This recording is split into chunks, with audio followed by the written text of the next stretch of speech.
Now it is. Great. Well, this is a real honor and pleasure to be among so many caring hearts and minds today, indoors on summer solstice and a full moon. That's quite auspicious. On this topic today, we're going to look at what and how can mindfulness address the problems that we're facing? What is the problem that mindfulness can contribute to? What is mindfulness? And how do we actually integrate mindfulness into our lives, both personally and professionally? And in that context, we want to look at also three divides: self from self, self from other, and self from nature. And in that overall overview, that gives you a little bit of a roadmap of how we're going to begin to address this. But rather than being in the abstract conceptual conversation about all this, we thought we wanted to give as much opportunity to have a direct experience of mindfulness. And I wanted to introduce our panelists, in addition to Sally, whom you know. Please refer to the bios for a more complete overview of who we are and what our background is and why we're even sitting here. But on my left is Susan Shea. And Susan has an extensive background in corporate America with both Hewlett-Packard and storage tech and human development and leadership issues. And she's run for the last 20 years the Authentic Leadership Institute at Naropa University in Colorado. And Ed Bastian, unfortunately these are friends of mine, including Sally, for many, many years. So Ed Bastian also used to live in the Roaring Fork Valley.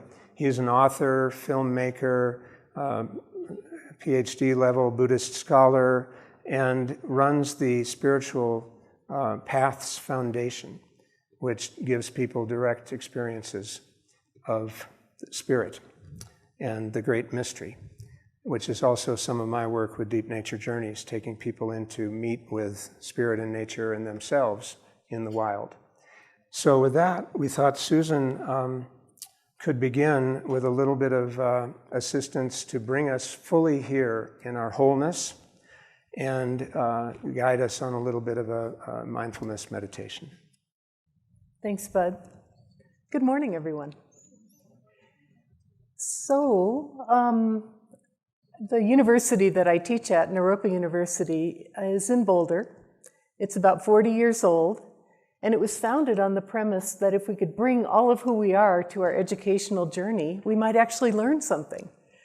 So, from the very beginning, mindfulness has been a part of what we do, and it's embedded in every single course, every single meeting that we have. We take a few moments of mindfulness at the beginning. And so it's very much just embedded into everything that we do. And certainly with the work that I do with leaders, it's essential. We need to be present before we can do anything. And often we're not. We've got our mind somewhere, our heart is somewhere else, perhaps in a little bit of a turmoil, and then our body is, doing something else. And of course, that's when accidents happen. That's when when things really go haywire. And you could almost say that planetarily, we're a little bit off kilter. We've got our mind somewhere, our heart somewhere else, and our body is somewhere else. So how can we actually bring these things together and align ourselves before anything else?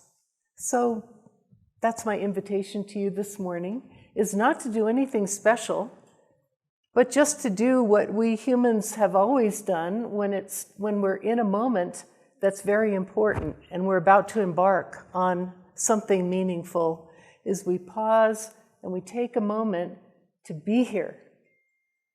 So how can we do that in the most simple way? I would recommend, don't change your posture, don't do anything different right now. Just simply bring awareness to what it is that you're doing.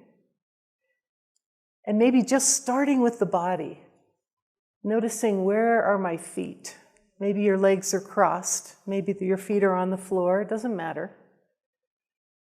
The power of awareness, just bringing that to this moment, bringing that awareness to your legs,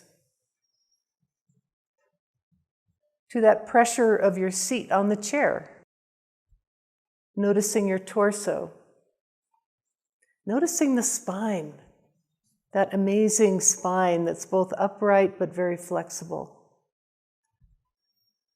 And the heart area, the front of our body, which is so vulnerable. As human beings, we have this amazing combination of strength and vulnerability. Can we just rest with that for a moment? Now bringing awareness to the face. So many of our sense perceptions are here. Our sight, smell, taste, hearing.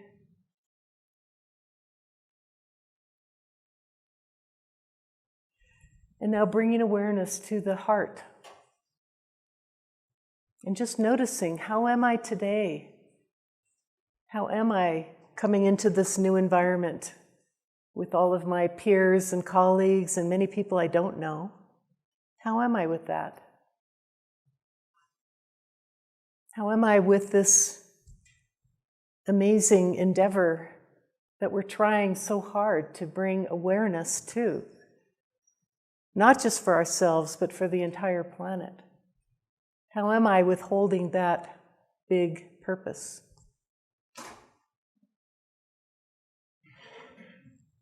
And noticing our minds. What's happening at the thought level? Am I able to be present? Is my mind wandering? It's okay. Just noticing that wandering, bringing it back again and again. Bringing the mind back and resting the mind on the body experience. You know, in 30 minutes to cover the topic that is nature, wisdom, mindfulness, and a sustainable future, the only solution with all of our combined experiences is to apparently talk very, very slowly. And with that, I thought I would ask each of us, how do we connect the dots between our personal inquiry into contemplative practice and a deep journey that Ed, for example, has been on, and we've all been on. Many of you, I'm sure, have some sort of contemplative practice already. Might be a nice show of hands how many in the audience actually do on a regular basis a mindfulness practice. So a good number of you, which is really very, very powerful and wonderful. And Ed, in your case, you know, you've spent so many years with a deep dive into the inquiry of contemplative practices and spiritual awareness. And how do you cultivate and integrate by connecting the dots to your extraordinary professional life and your personal life? How do you actually connect those dots? Well, thanks. But that's the question, isn't it? I think the first challenge we have is to try to recognize the problem that we're dealing with. What is sort of the root problem, the grounding? Sally, I think you alluded to that earlier, is that somehow today we become so enamored with the external world that we think that our satisfaction, our health, and our happiness comes from things that are outside of us. And so that desire that we have drives the kind of economy that we have. The desire for more and more things to surround ourselves with leads us to want more, and we can never seem to have enough. So what do we do about that? So in the olden days, in classical days, there was a recognition, and it's emerging again today, that we need to return to an inner sense of peace, of equanimity, of satisfaction, of deep compassion. And now this whole movement that we're looking at today is called mindfulness. To be mindful of the situation that we're dealing with this incessant desire for more and more things to make us happy, that we might be able to return to something which is more centered, that is more internal, that has to do with our relationships with each other, our relationship with ourselves, and our relationship with nature. And we begin here. As it's been said many times, that be the change that you wish to see in the world. So mindfulness really is an opportunity for us to be able to be that change. And so over the years, like many of us, years ago I did my doctorate in Buddhism and worked at being a Buddhist practitioner for 40 plus years. But I found the issue, as Bud and Sally have said, is how do we connect the dots, how we bring it into the world. And so I find that it's important to integrate a contemplative practice from whatever tradition you come, whether it's Christian or Jewish or Muslim or Native American or all the wonderful variety of traditions that we have in the world. They all have something, even if they don't name it mindfulness, they all have something that is this mindfulness practice. How do we still our mind? How do we become more focused? How do we become more wise? And how do we then lead into each day from that internal sense of well-being? So I find, Bud, that the important thing is that we begin by cultivating a practice, finding a practice that works for us as individuals, whether we are kinesthetic, doing yoga, tai chi, whether we're nature-oriented, being in nature, whether we're intellectually oriented, whether we are relationship-oriented, doing good work in the world, that we find that practice that centers us.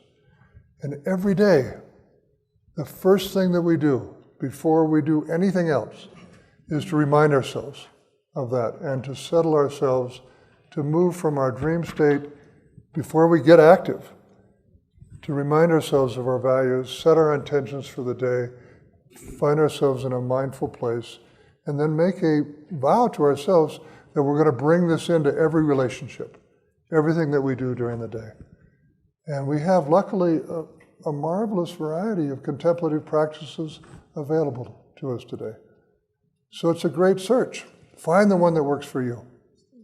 And just bring it into the world. Connect the dots. Be the change. Experience the interbeingness, the relationship, the compassion that's available to us when we are in a mindfulness state of being. Thank you, Ed. One way to speak about the problem is to go back to the three divides. So Otto Scharmer out of MIT is someone that I've studied with quite a bit, and he's really identified these three areas. The separation from nature, which is exemplified by the fact that we're living on our planet as if it were 1.5 times bigger than it is. We're consuming our resources at that rate. And then with the divide between people, we can just look at the economic divide and looking at the 2.5 billion people that are living on $2 a day. And the 1% versus the 99% and how much that is becoming even more extreme. And then when it comes to the self on self, one measure of that is from the year 2000, the suicide rate was twice the rate of people dying in wars. And just that disconnect from self, that we would want to, or even think that that was an option to destroy our own lives. So just to really name the problem. And so how can mindfulness help with that? Connecting ourselves yet again with these three areas. And we've talked a little bit, I loved the fact that Ed kept gesturing from here, from here, from here. It reminded me of another wonderful gesture that we might practice each day and as a way of reminding ourselves, and that is that often in both the Taoist and Buddhist traditions in Asia, there's a gesture where they say, body, speech, mind, and they gesture to the heart. And so it's almost an irony or a paradox that we're talking about mindfulness, and really the goal that I see in mindfulness is quieting the mind in order to open the heart and our wholeness and the intelligence of the heart. So that's a way of reminding ourselves just with a gesture here. It would be a very powerful practice each morning. And I know that Sally wanted to share a story, and we've got about her own relationship with mindfulness. So, and my task as the moderator, of course, is to be the harsh taskmaster of the tyranny of time. So I might Why are you nudge saying Sally. that right before me? I have known you because you were wonderfully eloquent and articulate for a long time. Well, I think what I want to say is opening the heart intelligence is really our original knowing. And that has been overburdened with this mesmerization that we have with the external world. When I was 7 years old, I've only told this story once in public, so I think there's a couple people here who might have heard it. But when I was 7 years old, I was sitting in Bible school, and we had our little Bible books open, and we were doing Samson and Delilah. And I looked at it, I was listening to the teacher, there was a semicircle of children. I slammed my book closed, I stood up, and I said, this is not the truth, and I can't stay here anymore, and I'm never coming back. And I walked out, and I'm tromping. It was a big lawn area, and we lived on the same side of the street at the church, and I was booking it home, I'll tell you. I was scared to death. And I remember my little chiffon yellow dress and my little patent leather shoes, etc. And I heard they went and got my mother out of the congregation. And I heard her coming behind me, and she said, Sally, stop. And I just froze. And she stooped down, turned me around, put her hands on my shoulders, and she looked at me and she said, I understand you called the Bible school teacher a liar? Yeah.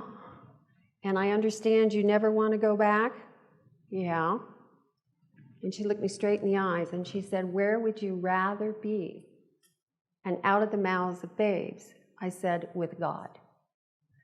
And she said, where would that be? And I said, over there. And across the road was a field with these magnificent old trees and a creek and butterflies and birds. And I'd sit in the sand and I'd watch the bugs and the worms make patterns in the sand.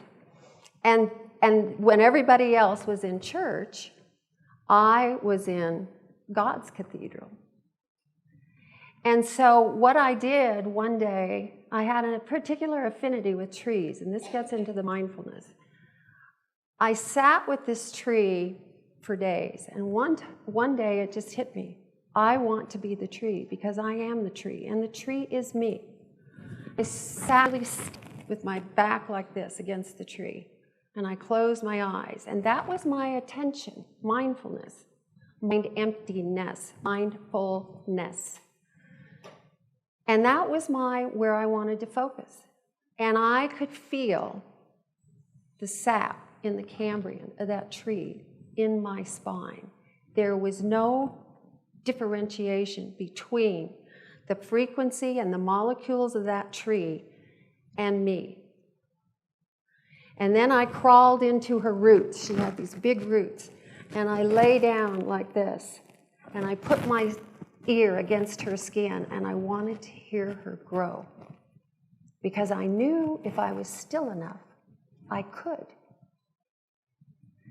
So out of that experience, I realized that I am it.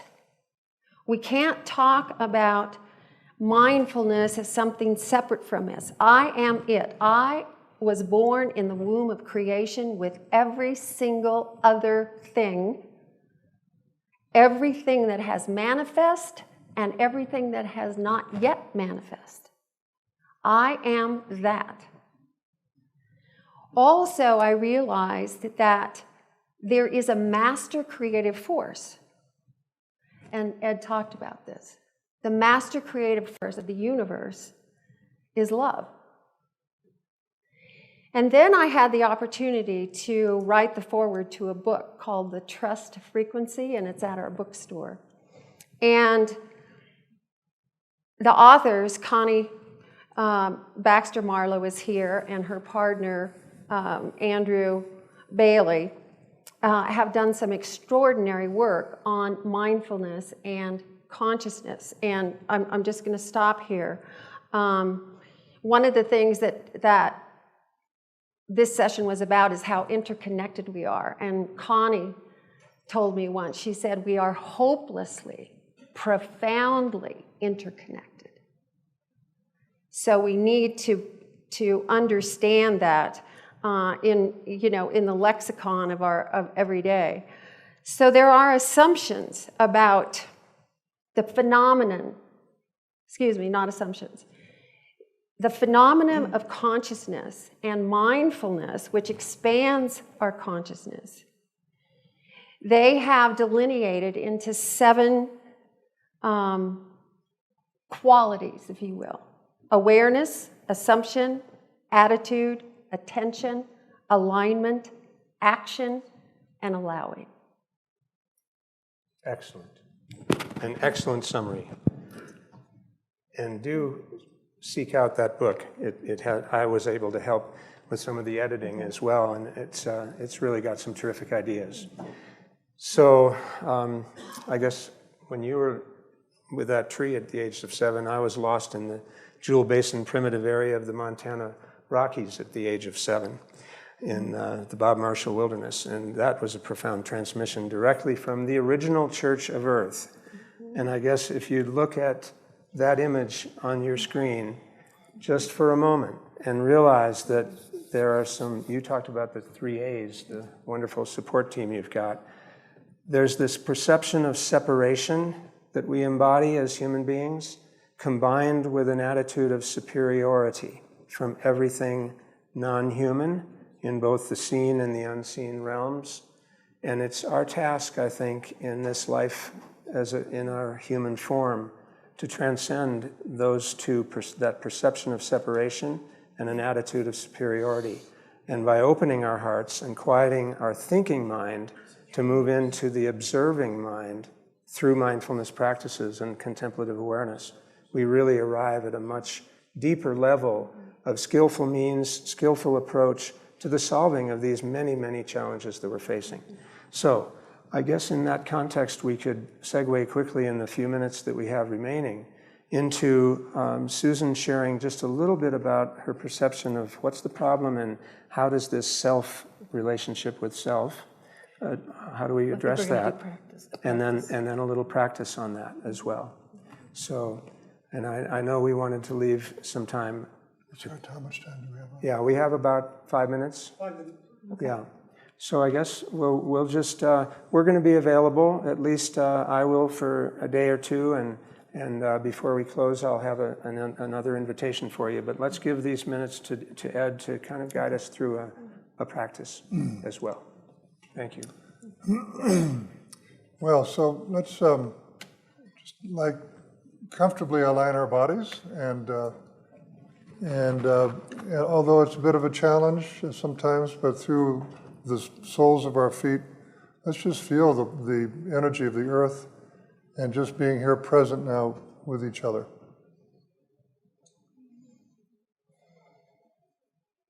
And let's be grateful. We replace pessimism and doubt with gratitude for this extraordinary opportunity that we have to be together. Just contemplate a moment your gratitude.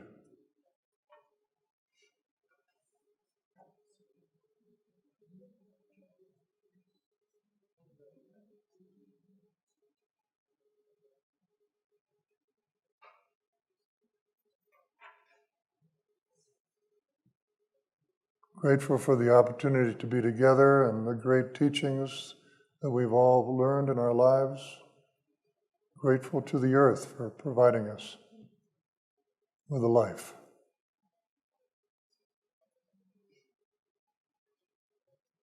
And may this time together be a transformative one for us. May we all learn something from each other through our relationships with each other and through the information that we're exchanging with each other. May this become a transformative energy to fuel our work. To do well, to do good.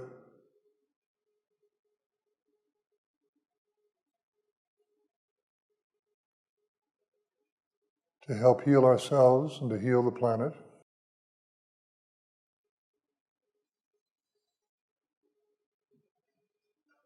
And may we breathe and return to our breath mindfully in moments of stress, in moments of doubt, moments of anger, moments of anxiety. Return to the great gift of breath, our constant companion, we take for granted.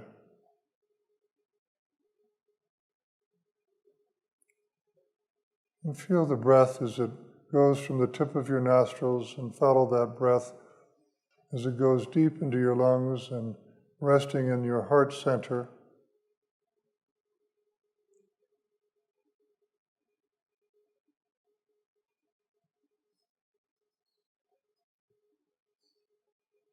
Feel how your body relaxes, your mind relaxes.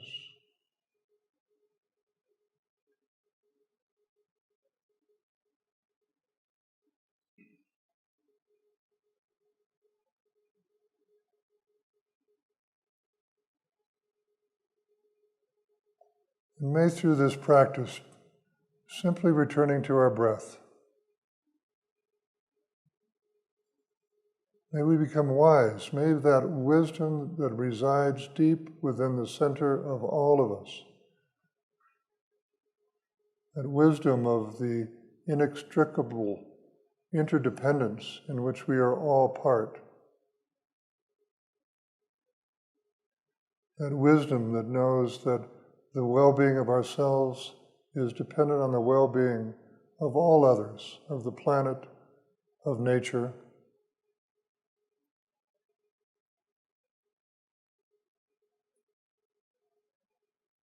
And may we now enter into this time together with this intention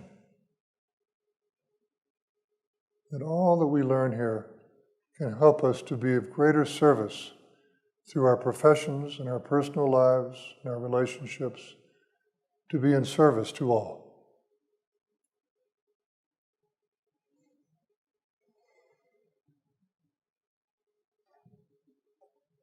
Thank you.